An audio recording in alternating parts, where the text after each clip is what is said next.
Muchas gracias, doctora Cabrera, y muchísimas gracias al CAE por la oportunidad, ¿no? De igual manera, el distinguido panel que me ha tocado conformar ese evento, doctora Martínez, doctora Segura, doctora Cabrera, doctor Gandolfo, un gusto poder participar.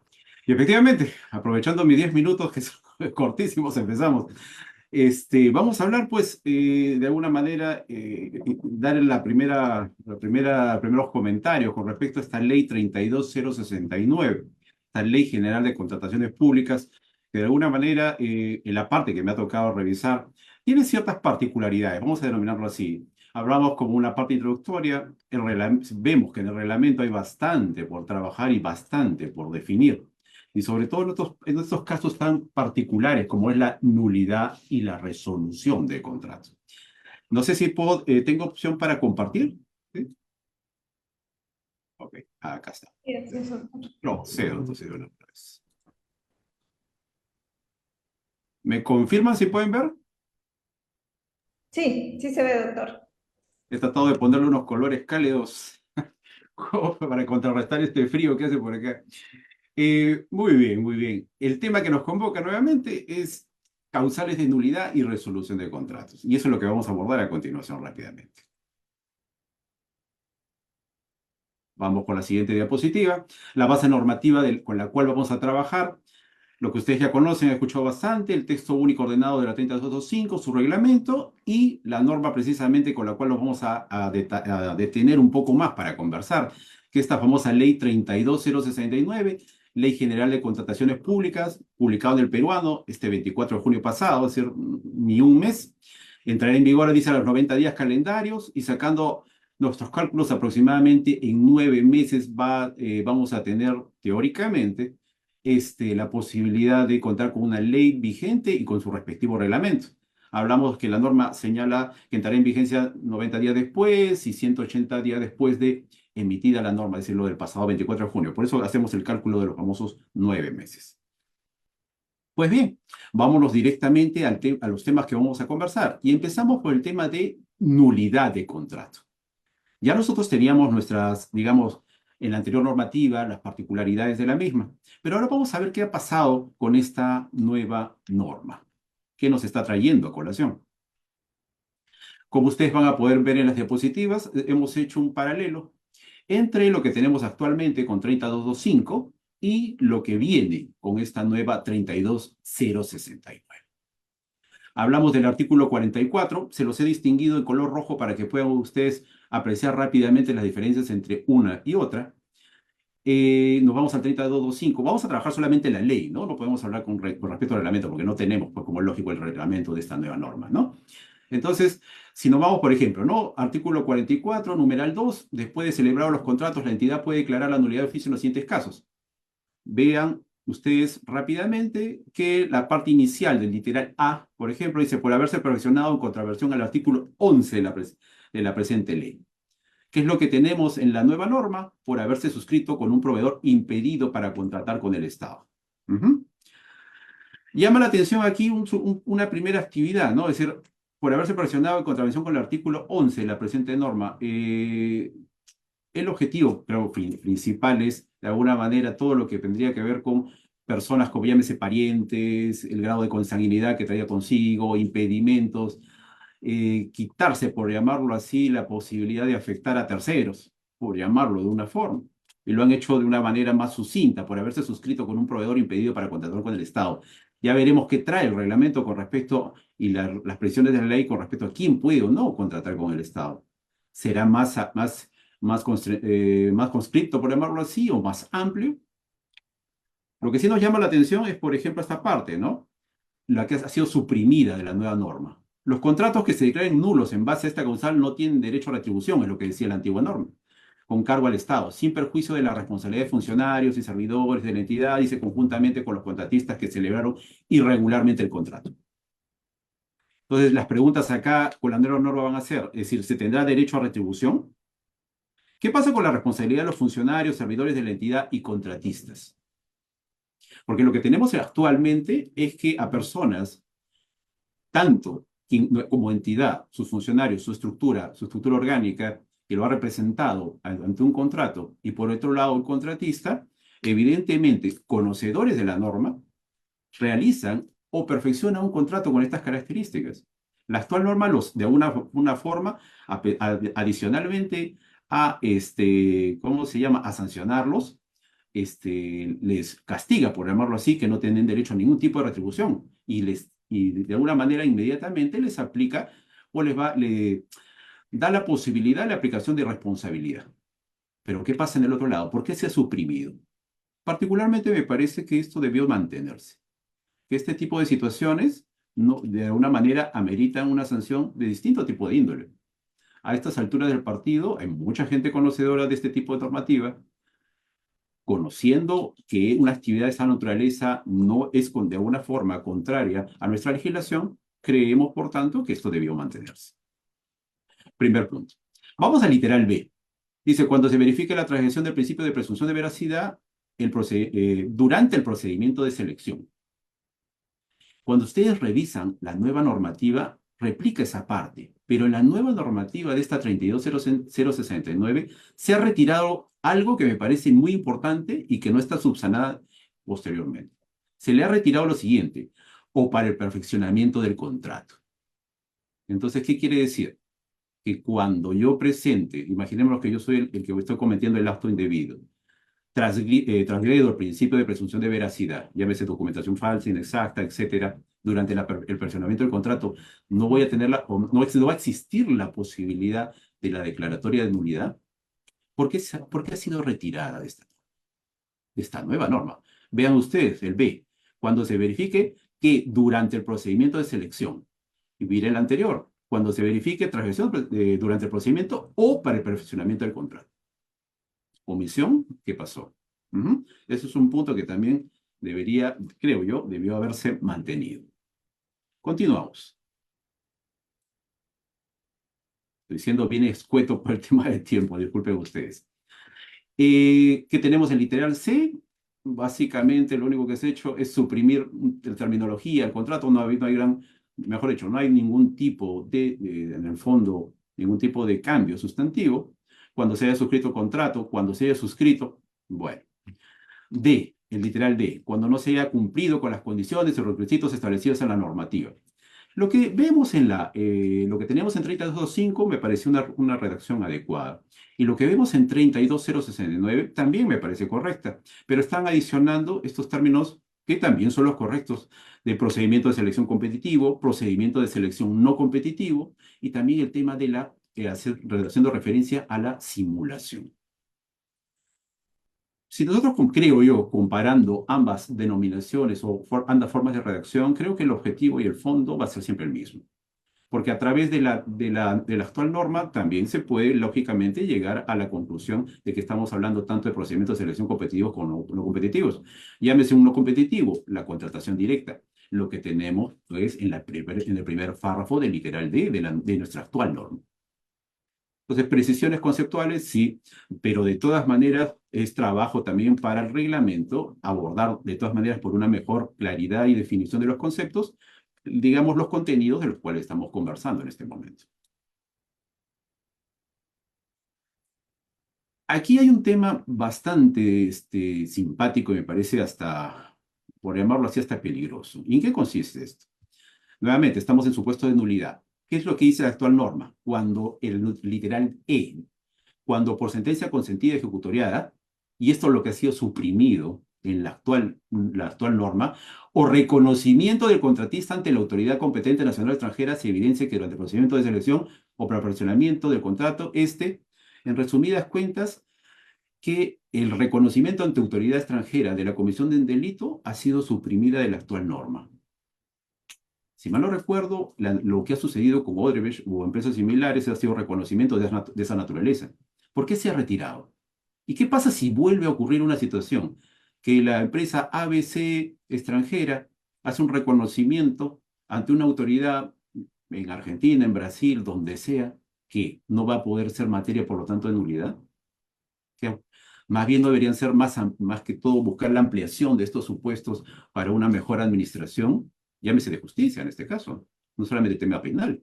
para nosotros también como contratación pública y los que ejercemos la función de resolver ese tipo de cosas, evidentemente, pues esto va a tener implicancias. ¿Por qué se ha suprimido? Ujú. Y uno podría decir, puede estar más abajo de la norma en el siguiente. No, evidentemente ha sido suprimido. Han hecho algunas precisiones, como por ejemplo, ¿no? Sus accionistas, socios, han repetido absolutamente lo mismo y en este caso han puesto apoderados. Han quitado el elemento agente. Quizás desde nuestro punto de vista hubiese sido representantes legales apoderados o cualquier tipo de agente, es decir, cualquier ente que pueda representar a estas personas que estuvieran aplicando esto. Y se ha aumentado la vía administrativa. Nuevamente estoy colocando en rojo todo lo que se está de alguna manera adicionando. Voy a apurarme un poco más, pues un poquito contra el tiempo.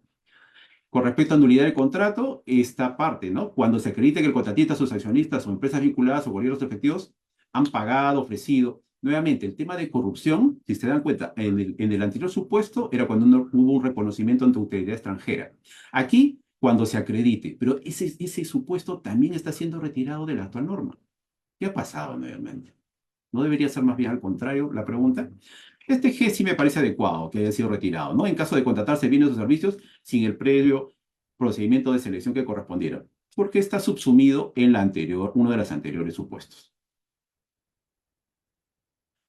Hasta el momento, y antes de pasar a resolución de contratos, vemos pues que la norma como tal, si bien puede tener algunas modificaciones de tipo conceptual y básicamente precisiones, pero sin embargo hay aspectos que, como este que estamos hablando, que involucra el tema de corrupción, que es un tema que se está abordando mucho por la situación actual, etcétera, debería más ser reforzado. Esa suerte de supresión no nos parece adecuada.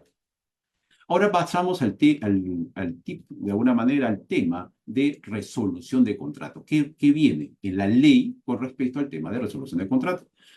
Si nosotros nos vamos a la actual norma, la 3225, y vemos el artículo 36, nos habla de toda una serie de supuestos y todos subsumidos en un solo artículo, en el numeral 36.1, el numeral 1 del artículo 36. ¿Qué ha pasado aquí en el 68? Que la actual norma lo ha dividido, se ha colocado en los respectivos literales A, B y C, lo que tenemos en la actual norma, y se ha añadido supuestos como el incumplimiento por la cláusula anticorrupción, de alguna manera una precisión adecuada, por la presentación de documentación falsa, inexacta durante la ejecución contractual, configuración de la condición de terminación anticipada establecida en el contrato. De alguna manera, sobre todo el tema F, los dos últimos me parecen sumamente adecuados, ¿no? Porque se pueden dar situaciones de esa naturaleza. Sobre todo si estamos hablando con nuevo tipo de contratos o redacciones que ayudan o mejoran a la contratación pública, en los cuales se puede utilizar el tema de terminación anticipada. Se podrían establecer ese tipo de cosas, efectivamente, y a partir de eso, tener pues poder resolver el contrato ante la presentación de ese supuesto. Vamos a la siguiente. Finalmente, en el tema de resolución de contrato, vemos nuevamente artículo 36, numeral 2, dice cuando se resuelva por causas imputables a alguna de las partes. Vemos que prácticamente el desarrollo es el mismo. Pero sin embargo nos llama nuevamente el tema referido a elementos que tengan que ver con temas de corrupción. En la actual norma teníamos no corresponde el pago de daños y perjuicios por parte del contratista cuando haya sido propiciado por eso. Me parece todo adecuado. Pero ¿qué pasa en el caso, miren, de usted como puede observar en el 68.3? En caso de corrupción de funcionarios o servidores, no corresponde el pago o resarcimiento por daños y perjuicios al contratista, aun cuando este último no lo haya propiciado. Es decir, yo contrato muy bien, soy un contratista, la entidad me afecta, me causa un daño, pero la norma dice que a pesar de que esa situación no soy objeto de una reparación. Me parece totalmente desigual. Si bien hablamos en algunos casos de contratos administrativos, algún principio del príncipe, etcétera, pero esto ya me parece una situación hasta de abuso, ¿no? Porque un contratista que no se ha visto, que digamos, no ha realizado, se ha comportado de una manera diligente y correcta y se presenta este tipo de situación y le causa un perjuicio comprobado objetivamente, es lógico que debería tener un tipo de resarcimiento. Sin embargo, aquí expresamente lo están retirando. Siguiente, dice, el reglamento establece las condiciones y procedimientos para resolver los contratos. Bueno, eso siempre ha estado, ¿no? Me parece hasta redundante. Y el 5, en los casos de los mecanismos diferenciados de adquisición, es decir, ¿Qué tenemos en 68.5? Lo que tenemos es modalidades, entre comillas, por llamarlo así, nuevas con respecto al tema de contratación. Digo nuevas porque si bien esto se hacía, quizás la práctica lo que ha llevado digamos, a señalar es que estos tienen pues unos tipos especiales o supuestos especiales para poder resolver los contratos. Ujú.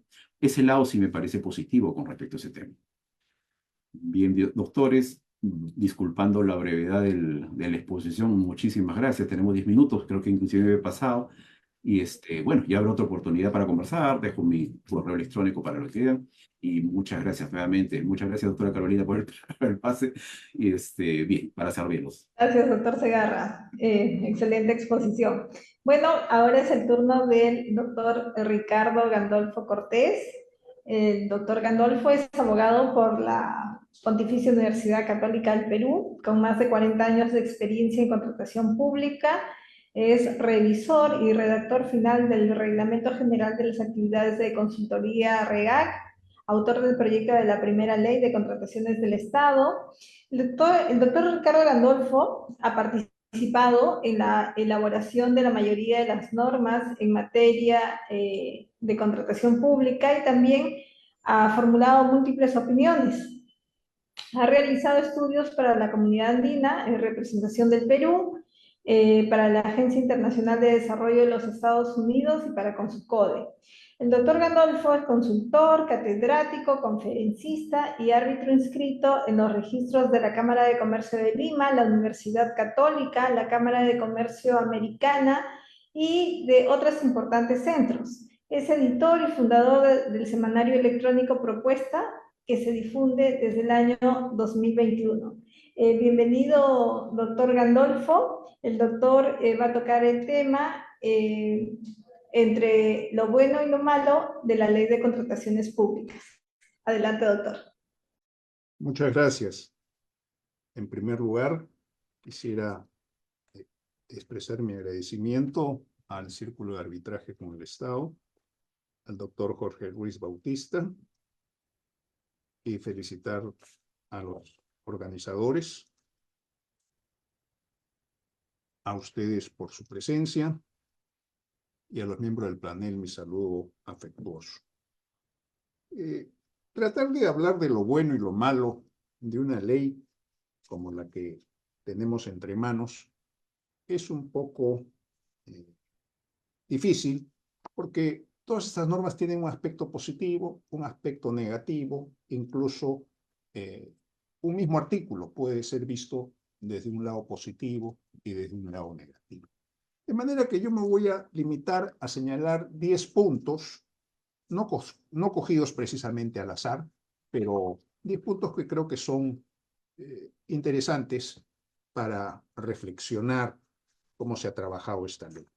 El primero de ellos es la incorporación del principio de causalidad, sobre el que no se ha hablado mucho, pero es importante tenerlo presente. Y según este principio, la responsabilidad recae en quien comete una infracción, de tal suerte que no puede ser sancionado un servidor o un contratista o un contratante por un hecho ajeno, sino solo por los propios. Eso dice de alguna manera el artículo 5, o como dicen ahora el numeral 5.1, literal F.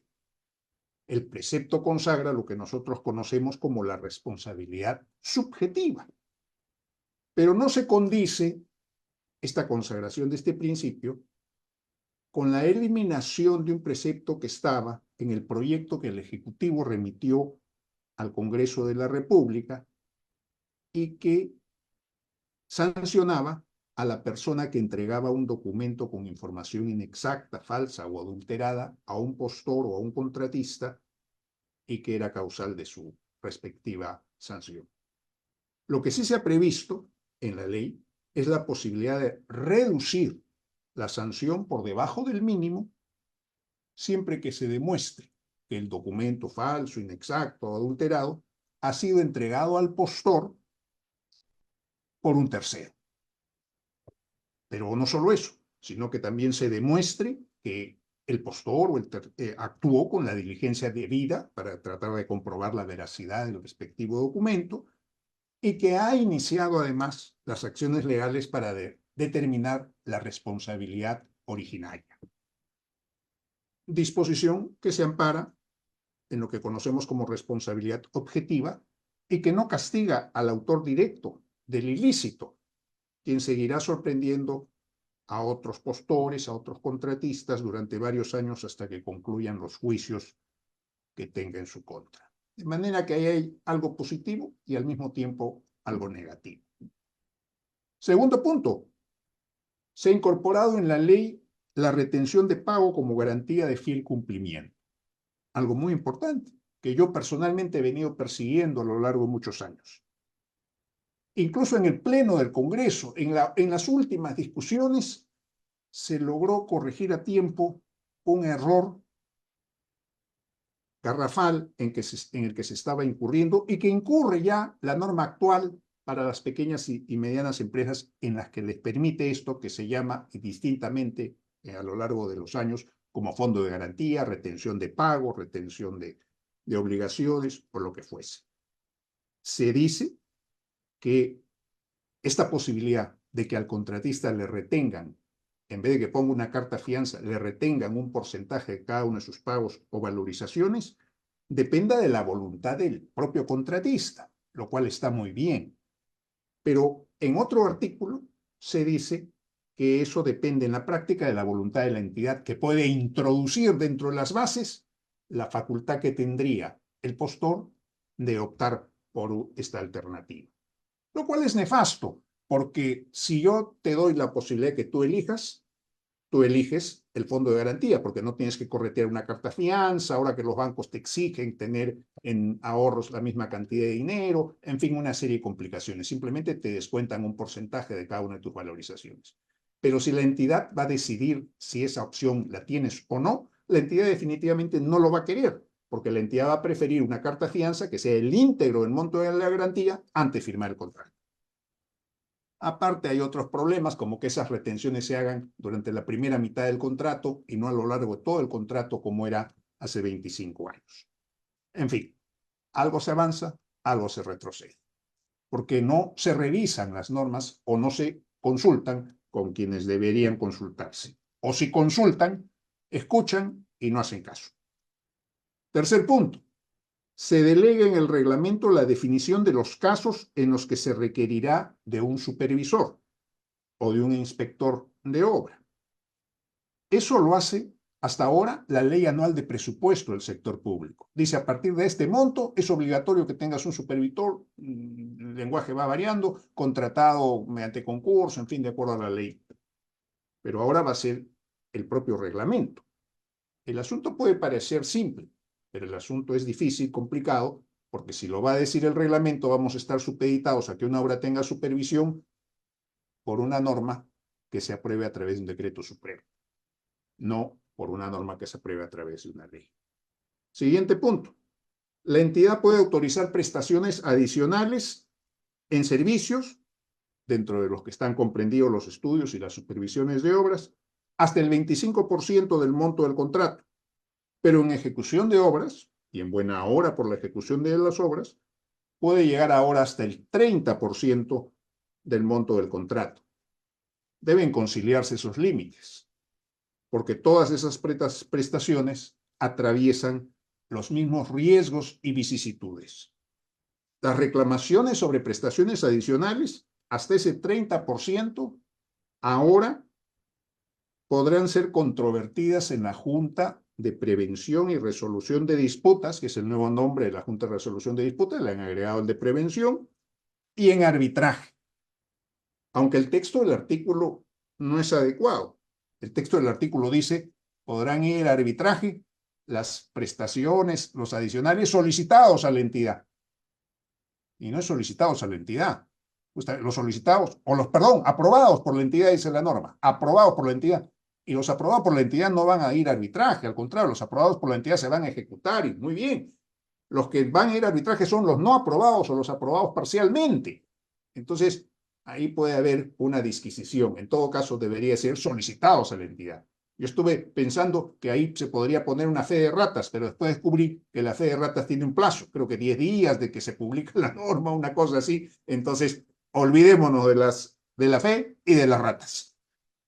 Bueno, en cualquier caso, todos los conflictos derivados de las prestaciones adicionales deberían resolverse en la vía arbitral o en junta de resolución de disputas o donde quieran.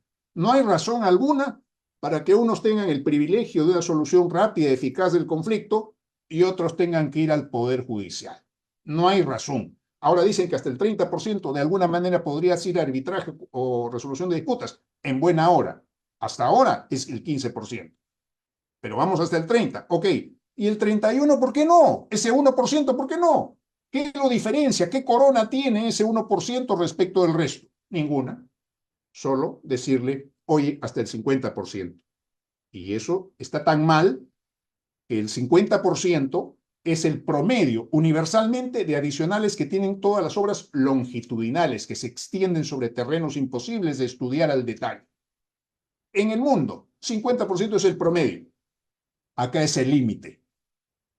¿Qué explica eso? Eso explica por qué tenemos tantas obras paralizadas. Porque llega al 50% y buenas noches los pastores, se cierra la obra, se para, y hasta que busquemos a alguien que se atreve a agarrar ese saldo de obra, pues pasa mucho tiempo. Siguiente punto. Buen punto. Plazo máximo de 10 días hábiles, prorrogables a 15, para efectuar pagos. Y constituyen faltas graves negarse a demorar injustificadamente el pago al contratista que cuente con su respectiva conformidad. Veremos. Ojalá que no sea una declaración solamente lírica. Sexto, para ser árbitro único presidente del tribunal arbitral se han repuesto las especialidades de derecho administrativo, arbitraje y contratación pública. El proyecto del Ejecutivo sabiamente, me hacía caso a mí y a muchos otros colegas, lo había desechado, porque esas especialidades son absurdas, no tienen por qué existir. Debería agregarse, ya que está en la ley, ni modo, en el reglamento tendrá que agregarse, que esa especialización se puede acreditar con experiencia arbitral, laboral, en fin, poner alguna manera, porque eso de exigir que lleven cursos, que den exámenes, es una locura.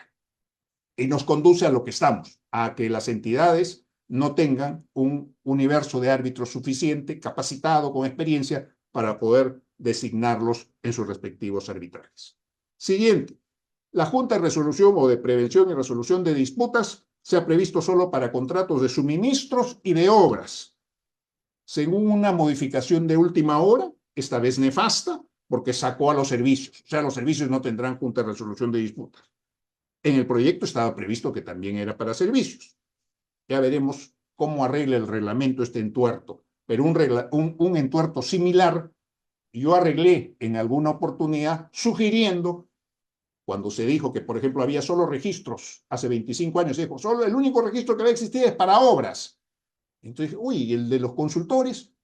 Bueno, entonces se me ocurrió introducir en el reglamento la figura de ejecutores de obra y consultores de obra. Todos son de obras, ok, los consultores de obra y los ejecutores de obra. Y ahí nació el término consultores de obra que existe hasta ahora. Pero cada vez lo han ido restringiendo. Antes era para todos los que hacían ingeniería y ahora es solo para estudios definitivos o expedientes técnicos y supervisión de obras. En fin, las cosas siempre se van restringiendo en vez de abrirse. Igual que los registros de arbitraje, en vez de abrirse, se van restringiendo.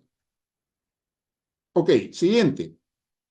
Ya entramos al tema de las medidas cautelares. No se contempla la posibilidad de que se dicte una medida cautelar sin traslado previo a la otra parte. Hay casos en que es de suma urgencia emitir la cautelar con cargo a su posterior notificación, la medida cautelar conocida como inaudita altera pars.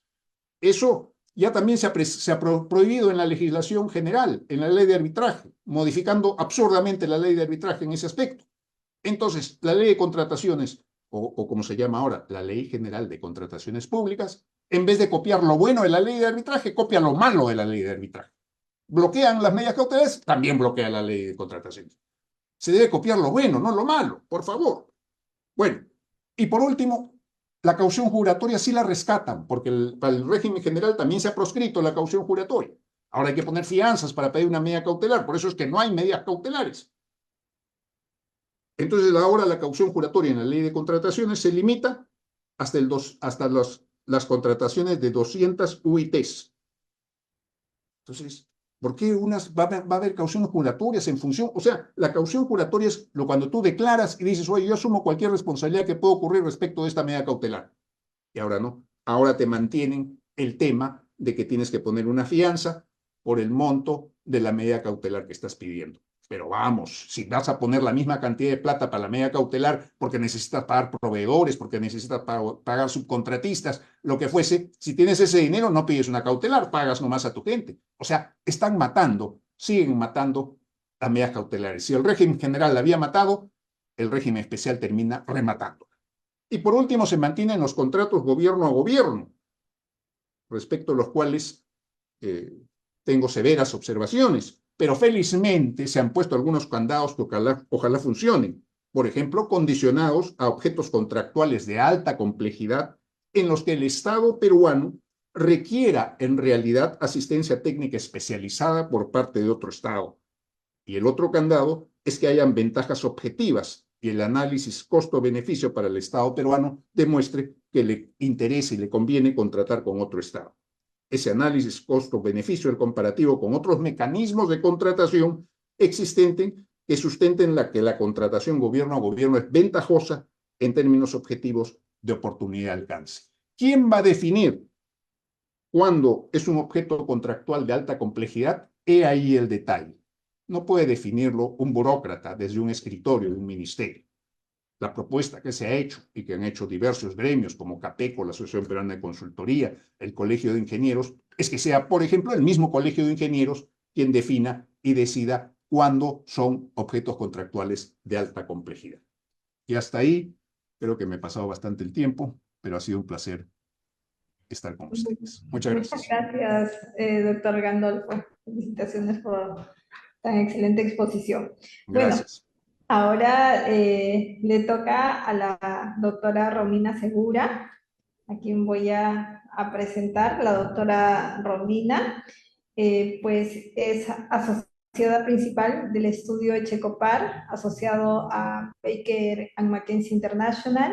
Es abogada por la Pontificia Universidad Católica del Perú, con formación y experiencia en Derecho de la Construcción, así como en la conducción de mecanismos de prevención y solución de controversias. La doctora Romina culminó sus estudios de la maestría de Dirección en Construcción en la UPC, es asesora de manera permanente en el desarrollo de proyectos de infraestructura, en temas relacionados a la elaboración y elaboración de contratos de construcción, así como en el uso de mecanismos alternativos para la solución de las controversias que pudieran surgir durante la ejecución contractual. Doctora Romina, pues bienvenida, buenas tardes nuevamente, y ella tendrá a cargo del tema novedades para la Junta de Resolución de Disputas. La dejo en el uso de la palabra, doctora. Buenas noches, muchas gracias por la invitación y bueno, felicidades al CAE por el aniversario. Creo que en el caso, bueno, a propósito de que más allá de un tema malo o bueno de la norma, lo que sí me parece importante destacar antes de pasar a compartir una presentación es que justamente la Junta de Resolución de Disputas es un mecanismo que ha sido usado por lo pronto desde el 2018 en adelante. Entonces, si hay algo que reforzar el día de hoy es justamente que hay ciertas modificaciones que creo que los usuarios que ya vienen implementando el mecanismo justamente tienen que tomar en cuenta para poder aplicarlo con la nueva norma bajo estas modificaciones. Creo que ese sería el aporte más importante. He identificado al menos 5 aspectos relevantes y eso es lo que básicamente quiero destacar el día de hoy, ¿no? La idea siempre será adecuarse a la nueva normativa, ¿no? Y creo que cuando hablamos de uso de mecanismos de solución de controversias, es muy importante tener en cuenta cada detalle sobre el tema de las controversias específicas que pueden someterse a dicho mecanismo, los plazos que tienes para acudir a ellos, y sí destacaría incluso la conformación que pueden tener ahora las juntas en este caso. Entonces voy a compartir una presentación que he elaborado para el día de hoy. Lo único que quiero asegurarme es si se puede ver completa en la pantalla. Sí, solo para tener claro. Entonces, bueno, los aspectos relevantes que quería destacar en este caso son, uno, que prácticamente ha cambiado el nombre, se ha incorporado la facultad preventiva, o se ha querido reforzar con el cambio del nombre la facultad preventiva, y de hecho creo que hoy va a ser mucho más retador incluso aplicarla por pequeños detalles que voy a comentar en adelante. Luego me parece importante también destacar quiénes pueden conformar la Junta de Prevención y Resolución de Disputas, justamente porque ahora sí se requiere cierta experiencia para quienes la van a conformar, lo cual también creo que es un aspecto relevante que no estaba regulado antes. Hay un cambio en el tipo de controversias que pueden ser sometidas a este mecanismo. Luego las facultades que tienen se refuerza, diría yo, los aspectos técnicos y legales. Y finalmente, si hay algo que destacar es que como por naturaleza este mecanismo ha sido administrado igual que el arbitraje, también hay ciertas precisiones que hay que tener en cuenta. Sí está corriendo la presentación, ¿de acuerdo? Sí, Ok, sí. entonces, ¿qué es lo que quisiera destacar? Nuevamente sigue siendo los mecanismos de solución de controversias por excelencia en la normativa de contrataciones con el Estado ha sido el arbitraje y la conciliación. Desde el 2018 en adelante, la Junta, y en este caso Junta de Prevención y Resolución de Disputas, se incorpora como un nuevo mecanismo previo al arbitraje y por ende justamente exige mucho cuidado en la forma en la que se acude a este mecanismo, ¿no? Que además sigue siendo un requisito de arbitrabilidad. La incorporación sigue manteniéndose obligatoria, lo que sí destaca la nueva norma es que esta incorporación obligatoria va a ser progresiva y el reglamento va a establecer en todo caso cómo es esta progresividad. No menciona si pueden ser 1 o 3 miembros, yo sí quisiera destacarlo, no dice expresamente eso, creo que es algo que se puede mantener, pero me parece bueno mencionarlo justamente a propósito del expertise que van a tener que tener estos profesionales y nuevamente reforzar que es un mecanismo administrado, con lo cual sigue siendo exigente elegir correctamente el centro y las reglas aplicables al mecanismo. ¿Qué destacaría en este punto que, como he mencionado, es un mecanismo previo a la solución al arbitraje, se suma o está también la conciliación? En este caso se extiende o algo nuevo es que ya no va a ser solo a contratos de obra, sino también a contratos de suministro. Y sí quisiera destacar, a propósito de la experiencia que tiene Perú aplicando otros mecanismos de solución de controversias previos al arbitraje, que se suma a la coexistencia en todo caso de los mecanismos de los contratos estandarizados. ¿Y por qué destaco esto? Con la única finalidad de decir que muchos de estos contratos ya establecen mecanismos como los dispute board que podrían ser equiparables a la Junta, pero que son diferentes. Entonces sí quisiera destacarlo porque eso creo que es un reto de la nueva norma. El hecho de que hoy las disposiciones sobre la normativa de contrataciones con el Estado destaquen que los mecanismos de los contratos estandarizados predominan, o en todo caso la regulación propuesta por el contrato predomina sobre la norma y en todo caso coexisten de manera armoniosa o sistemática, igual sí quisiera destacar que esto va a hacer que coexista un mecanismo más. Esa básicamente sería la idea y en todo caso reforzar que que la Junta de Prevención y Resolución de Disputas se incorpora a contratos de suministro o de servicios. ¿Quiénes pueden conformar la Junta? Eso también creo que es un aspecto importante, como digo, más allá de que siempre ha estado previsto que sean profesionales adscritos a una lista de algún centro, lo que se exige hoy es experiencia, que es algo que no está de algún modo literalmente o expresamente definido antes, ¿no? Y de hecho lo equiparan, más allá de que ponen una experiencia no menor a 2 años, sí lo equiparan a la experiencia que podría tener un árbitro, ¿no? Aquí simplemente quiero destacar que la norma precisa cuál sería la experiencia si eres un árbitro y dice que también para ser adjudicador podrías tener estos temas, que básicamente es si has estado en el sector público desempeñándote en materia de contratación pública, en el sector privado como árbitro, secretario arbitral o con experiencia en contratación pública y nuevamente establece requisitos expresos para el tema de presidentes. Otros requisitos adicionales los establecerá el reglamento. Pero sí destaco el tema de la experiencia, ¿no? Porque de hecho incluso te dice experiencia como adjudicador. Otros temas importantes que han cambiado, el tipo de controversias que pueden ser sometidos en este caso, a la Junta de Prevención y Resolución de Disputas, y lo que destacaría es que incluso en los proyectos de la norma se ponía la temporalidad en la que iba a funcionar la norma y hasta el último anteproyecto que leí, a propósito de hecho una exposición, se decía que iba, digamos, la temporalidad incluso hasta la liquidación. En este caso la norma no establece nada, solo establece que es un mecanismo que va a estar activo durante la ejecución contractual. Sí me parece importante destacar que en todo caso lo que varía es que la regla general es que casi todo va, si se pacta la Junta o se incorpora la Junta en un contrato, casi todo va a esa, digamos, la regla general es que todas las controversias se someten a ese mecanismo y lo que expresamente exceptúa vienen siendo igual el enriquecimiento sin causa indebido, todos los conceptos indemnizatorios relacionados a la decisión de aprobar o no un adicional por la Contraloría, ¿no? Igual nuevamente el tema de la validez, nulidad y eficacia del contrato, que son controversias que se han mantenido, y lo que incorporaríamos a propósito de lo que justo se comentó el doctor Gandolfo es básicamente el tema de las controversias relacionadas a los adicionales, ¿no? En este caso, eso sería como que algo que expresamente se ha vuelto a considerar y esa sería la apertura. Y nuevamente sí quisiera destacar que, bueno, ahí es una gráfica elaborada por mí a propósito de esos comentarios, ¿no?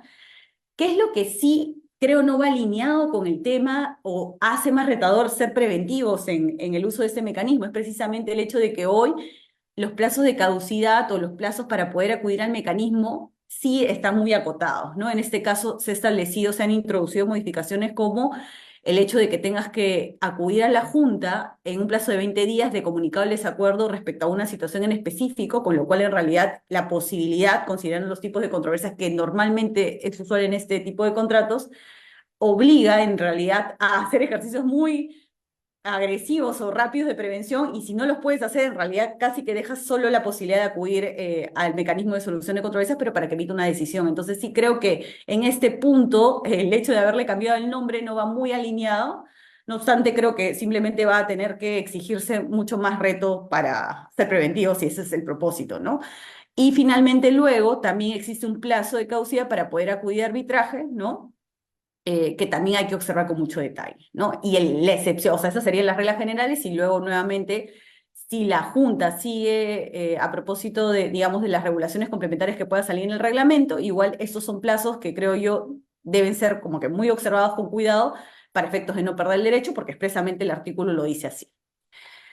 Otros temas adicionales, simplemente reforzar que digamos, se refuerza el término de qué tipo de facultades puede ejercer. Nuevamente se habla de la preventiva y la decisoria, ¿no? Eso lo he acotado yo, pero lo que quisiera destacar es que expresamente se refuerza el tema de controversias técnicas y contractuales, ¿no? Digamos, antes era simplemente controversias y básicamente el tema estaba relacionado al tipo de materia, no había una distinción entre técnico y contractual, pero hoy se refuerza que es técnico y contractual, y que eventualmente incluso otras disposiciones serán reguladas en el reglamento, ¿no? Entonces aquí también hay un espacio para revisar. Diría yo que el hecho de la referencia a absolver consultas técnicas o contractuales lo que hace es referirse a una facultad preventiva, ¿no? Ese detalle de todos modos se va a ver en el reglamento, y la decisoria nuevamente básicamente es la de emitir una decisión, que es la que usualmente ha sido más frecuente o más usada en nuestro sector. Y un tema final para cerrar, el tema institucional, ¿no? Como este mecanismo por excelencia es un mecanismo administrado desde que se concibió, lo que habría que destacar es que, nuevamente, porque este centro se va a pactar en el contrato que aplique la Junta, lo que destacaría es la experiencia, o sea, uno, que el centro tiene que estar registrado en la lista de instituciones que tiene el OEC, que ahora es el nuevo nombre que tendrá el OCE. La experiencia es mucho mayor, ¿no? Y de hecho van a pasar a un proceso nuevo de algún modo de registro, ¿no? Porque de hecho la norma te dice en el artículo 77, te pone que en el reglamento se establecerá cómo será esta nuevo filtro o registro de nuevas instituciones. Sí se está requiriendo por el tipo o la cuantía de la controversia de 2000 UITs que estos centros estén certificados con sistemas de gestión de calidad y antisoborno. Y finalmente, algo que me parece interesante destacar es que están sujetos a una medición de desempeño, que creo que es algo que, a propósito de que estos mecanismos son administrados, pueden ser favorables para el uso del mecanismo, para la industria. Y sustancialmente esas serían las grandes diferencias o las grandes novedades, pero sobre todo creo yo que como vamos a entrar a un periodo en el cual nuevamente el mecanismo se va a utilizar o se sigue reforzando su uso, hay que tener muy en cuenta estos detalles de la caducidad del tipo de controversia y de hecho la conformación de los miembros, para poder hacer un uso adecuado del mecanismo. Y eso es lo que quería compartirles el día de hoy. Muchas gracias. Muchas gracias, doctora Segura. Felicitaciones por tan didáctica exposición sobre la Junta de Resolución de Disputas.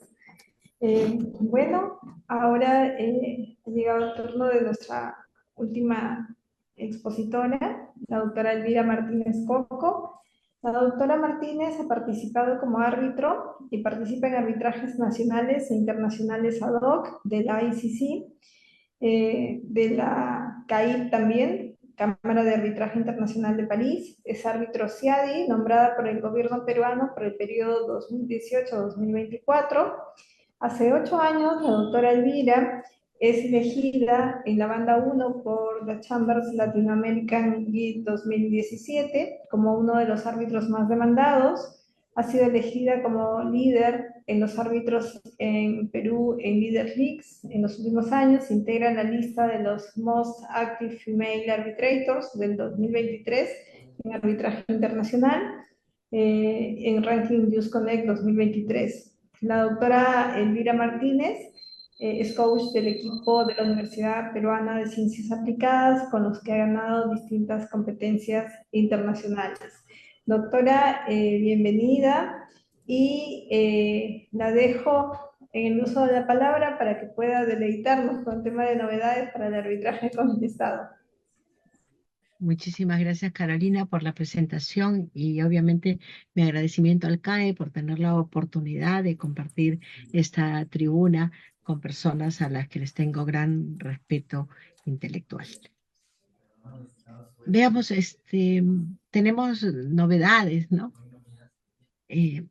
Ya no tenemos una ley de contrataciones con el Estado, ahora es una ley general de contrataciones públicas. Ya no tenemos el Organismo Superior de Contrataciones del Estado, el OCE, ahora tenemos un OS, un organismo especializado para las contrataciones públicas eficientes. Estamos en el paraíso. Si me cambio de nombre, soy otra persona. Lo único que me gusta de estos cambios de nombre es el se hace por el Pladicor, porque el Pladicor va a concentrar toda, va a ser una plataforma digital que va a concentrar todo, y ya no vamos a tener que estar de una en otra como saltimbanquis. El resto, realmente, de cambios no cambia nada. Lo que tienen que cambiar son los seres humanos, son las acciones, para que veamos realmente eficiencia en la contratación pública. He escuchado con detenimiento a mis colegas y creo que sus reflexiones, Sí, que comparto, de vacaciones, sí. son un punto de partida para poder aunar en lo mismo, porque realmente creo que han dicho cosas que todos compartimos, ¿no? José Segarra Pinto comenzó diciéndonos que era demasiado para regular vía reglamento. Y es demasiado, es excesivo. Es tan excesivo que en otro webinar he dicho que esta ley, yo la llamo la ley de la incertidumbre, porque todo es incierto, todo va a ser vía reglamento. Y vía reglamento vienen cosas tan peligrosas como lo que se señala en el artículo 77.8. El 77.8 nos dice, y es una puerta abierta a la incertidumbre, ¿no? Que los impedimentos para desempeñarse como árbitro o adjudicador son establecidos en el reglamento. ¿Ah? Un reglamento que lo cambias hoy, lo cambias mañana, lo vuelves a cambiar. Y después dice, el reglamento establece requisitos adicionales para desempeñarse como árbitro adjudicador. Pongámonos a rezar, solamente Dios sabe que vendrá vía reglamentaria hoy, que vendrá pasado mañana, que vendrá dentro de un año. No, un año no, porque dentro de un año nos vuelven a cambiar la ley, ¿no? Esa es la historia de la contratación pública. Los impedimentos, todo está vía reglamentario, ¿no? El reglamento nos ha dicho Romina hace un rato, va a indicar cómo se va a dar la progresividad. El reglamento va a darnos todo.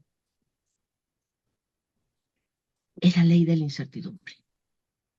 Sin duda es la ley de la incertidumbre. Es la ley que más facultades ha dado vía reglamentaria. Y de una manera tan amplia, hasta para señalar impedimentos y hasta para ampliar requisitos. Si se da una puerta abierta tan grande, pero tan grande, es que vía reglamentaria se puede estar dando una ampliación de ley. Y el reglamento es un reglamento que no debe desnaturalizar la ley, salvo cuando te dan una puerta abierta para tanto. Y eso, desde mi punto de vista, es realmente muy peligroso. Ricardo, luego, con esa sensatez a la que nos tiene acostumbrado, nos habló de lo bueno y de lo malo de la ley de contrataciones públicas. Yo siempre he dicho lo bueno, lo malo y lo feo, porque lo feo es algo peor que lo malo, ¿no? Por ejemplo, en en los supuestos excluidos del ámbito de aplicación de la ley, el artículo 7, Ricardo, ¿no? Nos dice el literal algo que creo que es bueno, ¿no? Nos dice, los servicios están excluidos del ámbito de aplicación de la ley, los servicios brindados por nosotros, ¿ah? Los servicios brindados por conciliadores, por árbitros, por peritos, por centros de conciliación, por instituciones arbitrales, etc. Una maravilla porque esto refuerza, ¿no?, lo que hemos venido sosteniendo desde hace mucho tiempo, y es que nosotros no somos funcionarios públicos. No somos funcionarios públicos.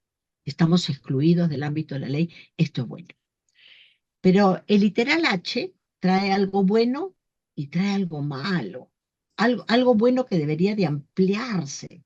El literal H nos dice, están excluidos del ámbito de aplicación la contratación de abogados, estudios de abogados y otros profesionales necesarios para la participación en la etapa de trato directo y en la fase arbitral o de conciliación para la defensa del Estado. Si hubiera sido hasta ahí, me hubiera parecido maravilloso, me paro, aplaudo, ¿no es cierto? Tiro pica pica.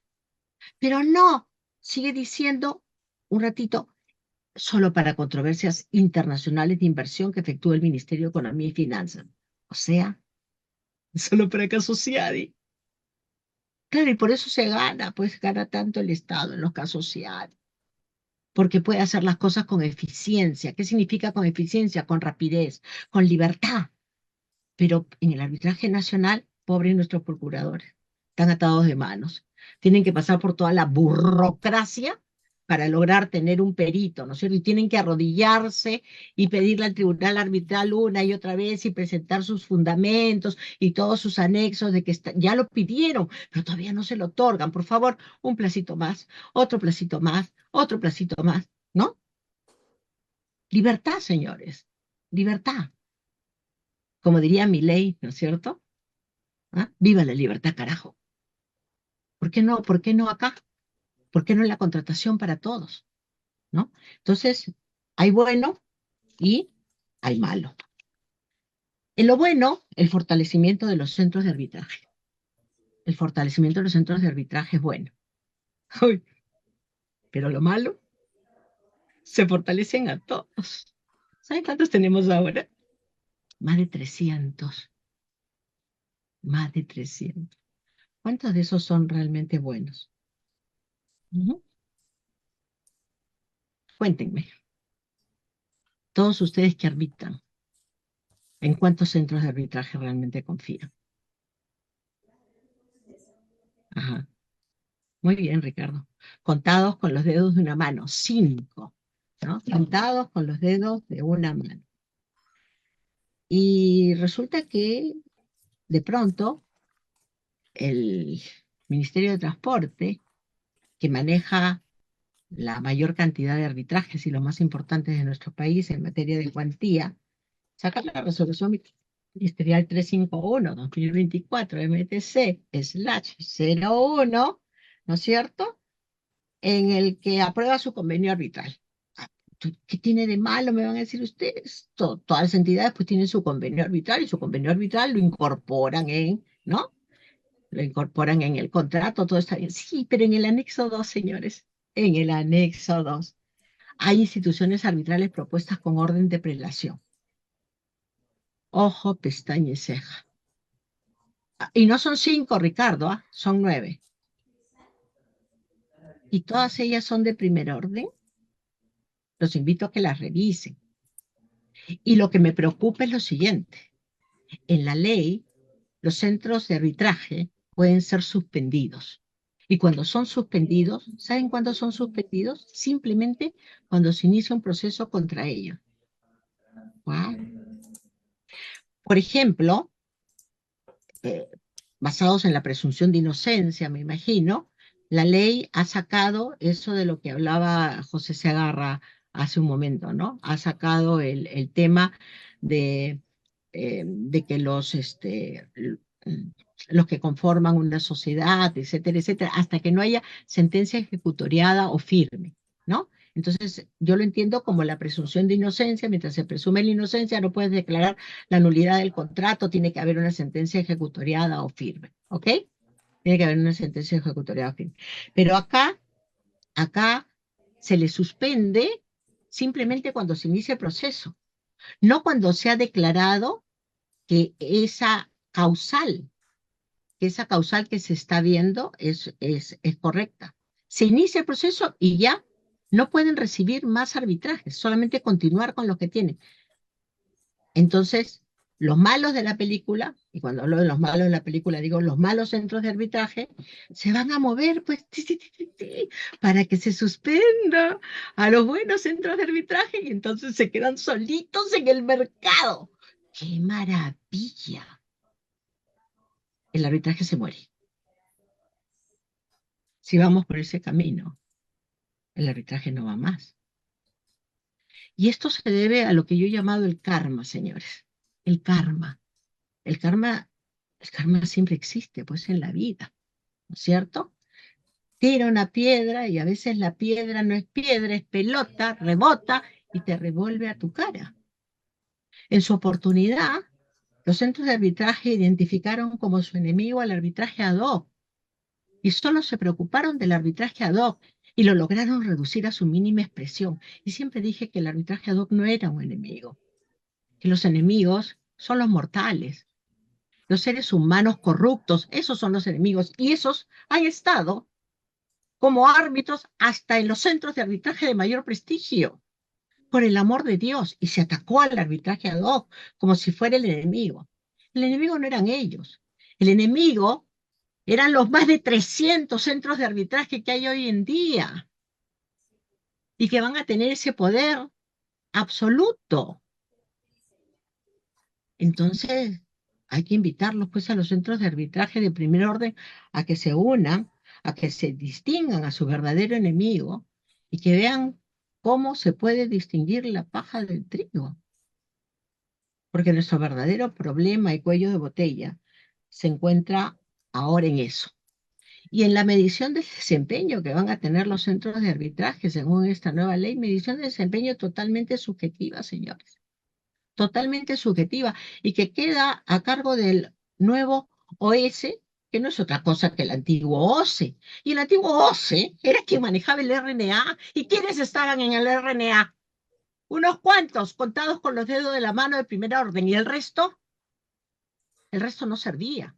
Y no servía tanto que los procuradores de primer nivel tenían que nombrar simplemente a los poquitos que eran buenos realmente y cerrar los ojos frente a los malos, que solamente Dios sabe cómo lograron entrar a ese RNA. Y el problema fue que lo que propiciaron la creación del RNA, después encontraron una soga al cuello que los ató de manos, porque las entidades arbitrales terminaban diciendo que el árbitro no podía ser árbitro el que habían nombrado por nombramientos reiterados. Y era porque los poquitos buenos que le quedaban no alcanzaban. Ya lo lograron solucionar, pero era el karma. Y ahora viene el karma de los centros de arbitraje. Entonces les digo, tengan cuidado, porque en esta incertidumbre total, con mi perfil de bruja, les digo que tengamos cuidado, porque el arbitraje puede estar contando sus minutos finales. Muchas gracias, Carolina. Muchas gracias, doctora Lila. Excelentes reflexiones, ¿no? Sobre lo que está ocurriendo con el arbitraje con el Estado, justamente.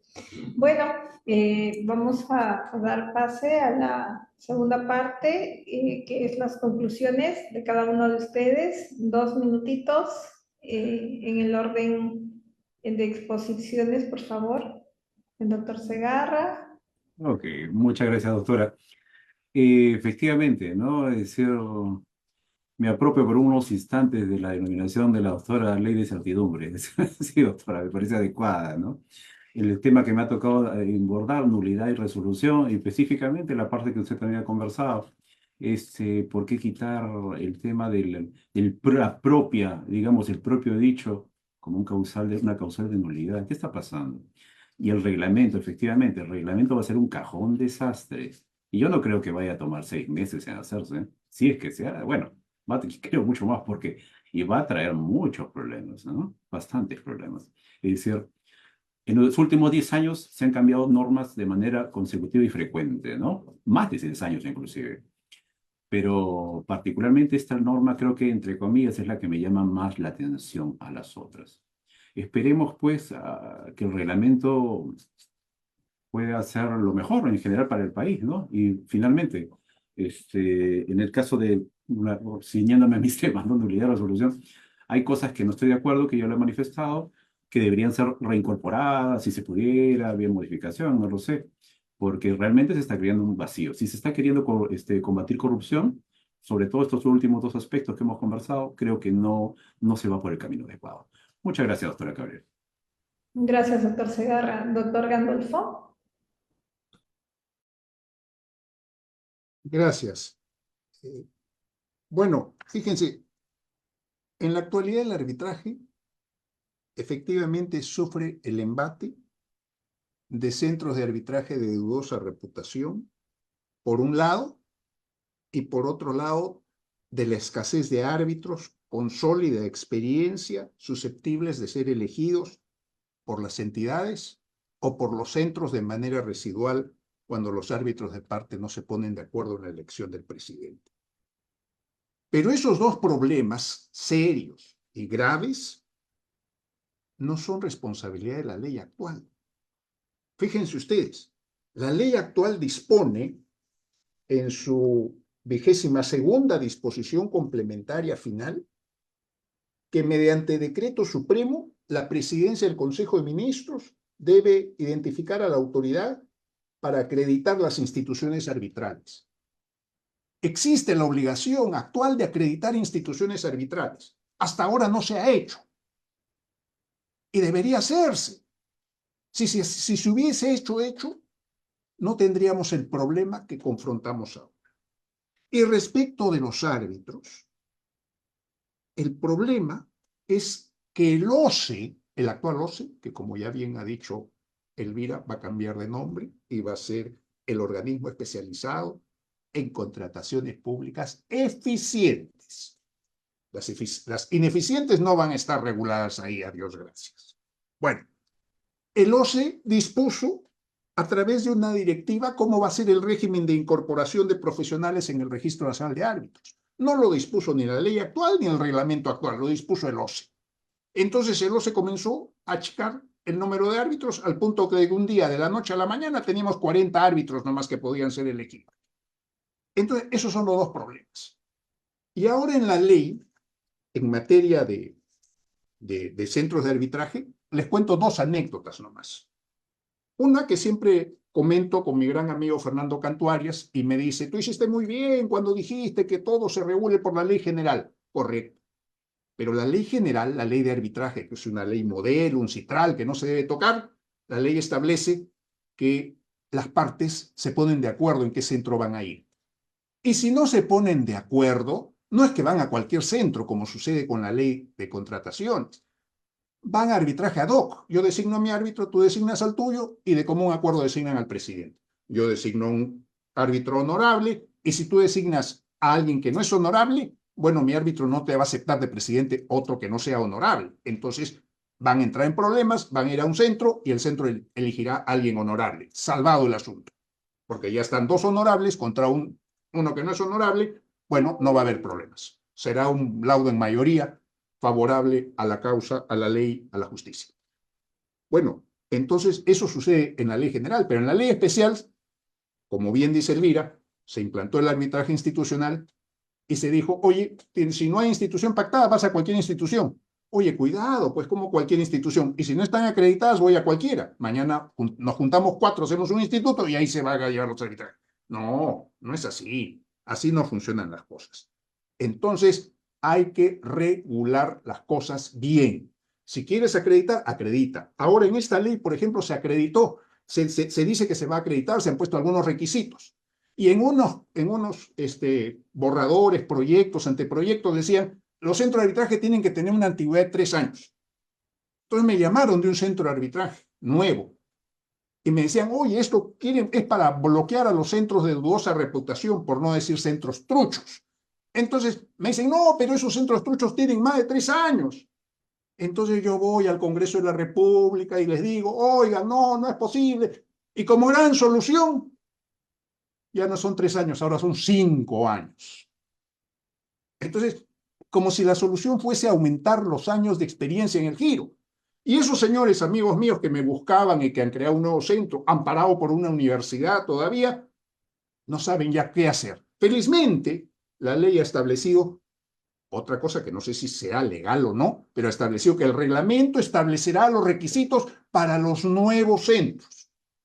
Entonces, yo me imagino que esos requisitos son que esté respaldado por una universidad, por un gremio, por un colegio profesional, que es lo mínimo que se puede pedir. Pero ya me contaron también que hay centros de dudosa reputación que están buscando convenios con algunas universidades, se sabe dónde, para tratar de superar la barrera. Entonces, tenemos que nadar a contracorriente y tratar de ser más imaginativos y lograr, pues, que solo los centros reales, honestos, serios, puedan entrar a este mundo de la contratación pública. O por último, regresar a, si no hay centro pactado, al arbitraje ad hoc, que como bien dice Elvira, mal no era. Muchas gracias. Muchas gracias, doctor Gandolfo. Doctora Romina.